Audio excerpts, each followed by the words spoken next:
O mistério sombrio do Zuidorp. Sobreviventes que nunca foram encontrados. Antes de viajarmos para o litoral mais desolado da Austrália, respire fundo e prepare-se para uma história onde o mar e o deserto conspiram juntos. Se você aprecia mistérios de naufrágios que mudaram destinos, de sobreviventes que desapareceram sem deixar rastro, e de ecos que atravessam 3 séculos, deixe seu like e inscreva-se no canal. Hoje navegamos para 1712, quando um navio holandês, carregado de prata, encontrou seu destino nas falésias mais isoladas do mundo. Feche os olhos, ouça o vento e sinta o que aquelas rochas testemunharam naquela noite fatal. O vento que sopra perpetuamente pelas falésias escarpadas da costa oeste da Austrália carrega muito mais do que apenas sal marinho e areia fina do deserto interior. Ele carrega ecos que parecem vir de outro tempo, sussurros de algo que aconteceu há mais de 300 anos. Algo tão traumático e definitivo que o próprio mar parece incapaz de esquecer. São vozes que ninguém consegue distinguir claramente, mas que todos sentem quando ficam sozinhos naquelas alturas vertiginosas, olhando para baixo, onde ondas quebram violentamente contra rochas implacáveis que já estavam ali milhões de anos antes de qualquer navio existir. Em 1712, quando o mundo era consideravelmente maior e mais misterioso que hoje, quando vastas porções dos oceanos permaneciam não mapeadas e costas inteiras aguardavam descoberta, o navio holandês Zuidorp partiu da República das 7 Províncias Unidas em direção às lucrativas Índias Orientais. Era a embarcação impressionante da Companhia Holandesa das Índias Orientais, aquela corporação poderosa que dominava comércio marítimo global com eficiência quase militar. O Zuidorp media mais de 40 metros de comprimento, carregava carga valiosa, que incluía mais de 300 mil moedas de prata destinadas a financiar operações comerciais em Batávia, e transportava 286 almas entre tripulantes experientes, soldados, passageiros e alguns poucos prisioneiros sendo enviados para trabalho forçado nas colônias. Era para ser apenas mais uma travessia no grande teatro dramático dos mares. Jornada longa, mas rotineira, que milhares de navios já haviam completado antes, seguindo rotas estabelecidas e testadas. Mas o oceano, em sua sabedoria antiga e indiferente, às vezes escreve seu próprio roteiro que ignora completamente os planos cuidadosos dos homens. Por razões que nunca foram totalmente esclarecidas, apesar de séculos de especulação e pesquisa, por combinação fatal de tempestades ocultas que surgiram sem aviso adequado, bússolas que podem ter sido afetadas por anomalias magnéticas locais, correntes oceânicas traiçoeiras que empurraram o navio para fora de curso sem que ninguém percebesse até ser tarde demais, e possivelmente até navegação imprecisa por parte de oficiais exaustos após meses no mar, o Zuidorp desviou fatalmente de sua rota planejada. Em vez de manter-se em águas profundas, seguras ao largo da costa australiana, praticamente desconhecida naquela época, o navio avançou perigosamente em direção a um dos litorais mais mortais e inóspitos do mundo inteiro. Não havia cidades ali, nenhuma luz de civilização humana para servir como advertência. Não havia faróis construídos porque nenhum europeu imaginava que navios passariam tão perto daquele deserto costeiro. Não havia vozes humanas por centenas de quilômetros em qualquer direção. Apenas o silêncio vasto do interior australiano, onde povos aborígenes viviam há dezenas de milhares de anos sem nunca terem visto navio europeu.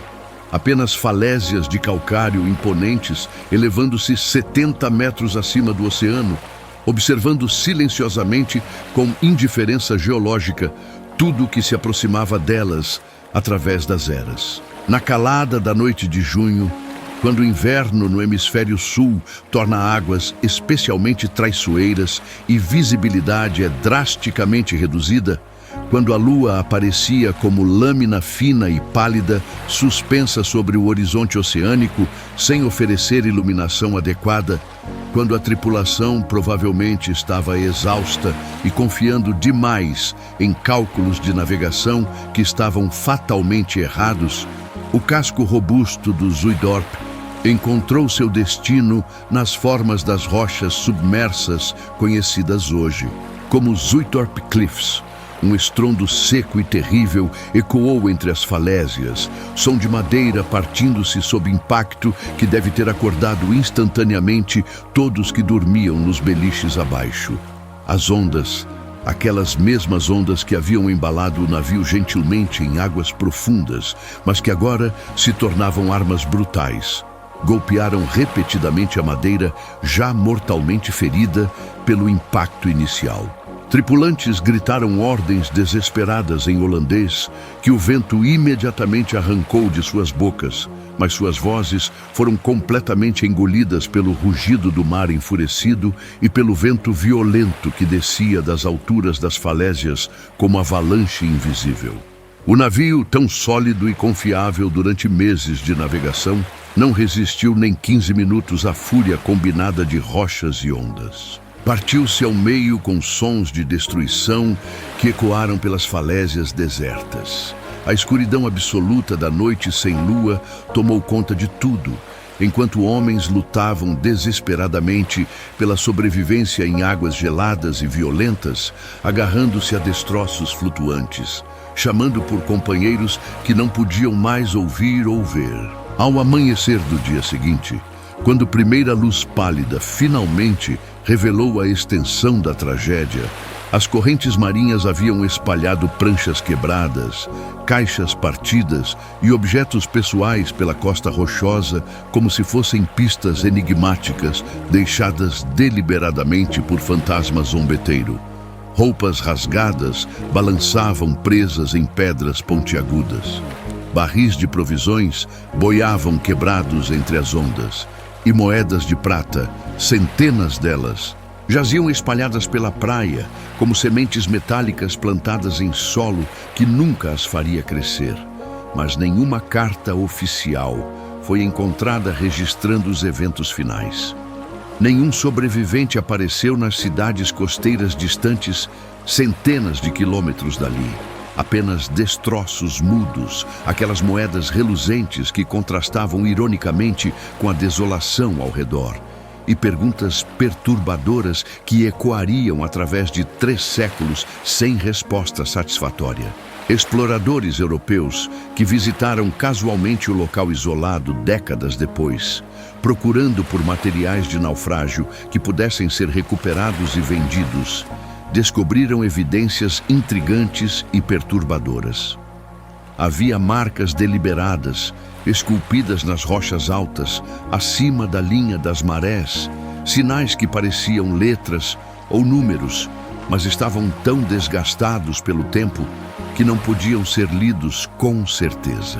Restos de acampamentos improvisados foram encontrados em cavernas protegidas do vento constante, círculos de pedras que poderiam ter sido fogueiras, pilhas de conchas indicando que alguém havia comido mariscos tentando sobreviver. E talvez, mais perturbador, sinais inequívocos de que alguns poucos, talvez 10 ou 20 pessoas, haviam conseguido chegar vivas à praia após a destruição do navio, feridos mas respirando, molhados mas não afogados. Mas esse momento de alívio temporário por terem sobrevivido ao naufrágio deve ter se transformado rapidamente em novo tipo de desespero quando perceberam onde estavam. Não havia cidades próximas em nenhuma direção que pudessem caminhar até elas. Não havia fontes confiáveis de água potável, além de piscinas ocasionais deixadas pela chuva que evaporariam em dias sob o sol australiano implacável.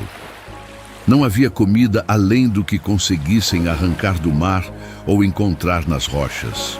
E, acima de tudo, havia o deserto interior australiano, Aquela vastidão de areia e pedra que se estendia por milhares de quilômetros, hostil à vida europeia, queimando sob sol que queima a pele exposta como ferro em brasa, casa de serpentes venenosas e escorpiões letais. O deserto australiano completou silenciosamente o que o mar começara violentamente. Alguns podem ter tentado caminhar ao longo da costa, procurando civilização que nunca encontrariam. Outros podem ter decidido esperar ali por resgate que nunca viria, porque ninguém sabia onde procurar. E gradualmente, através de desidratação, inanição, exposição aos elementos ou encontros com fauna perigosa, todos desapareceram, deixando apenas ossos, que eventualmente seriam cobertos pela areia movida pelo vento eterno. Mas há outra possibilidade que antropólogos e historiadores debateram por décadas. Evidências genéticas sugerem que alguns sobreviventes do Zuytdorp podem ter encontrado grupos aborígenes locais e sido integrados naquelas comunidades. Análises de DNA de populações aborígenes modernas da região mostram marcadores europeus que datam aproximadamente do período do naufrágio. Histórias orais, preservadas por anciãos indígenas, falam de homens brancos que vieram do mar muito antes de colonização oficial, que foram aceitos e ensinaram coisas estranhas aos filhos da tribo.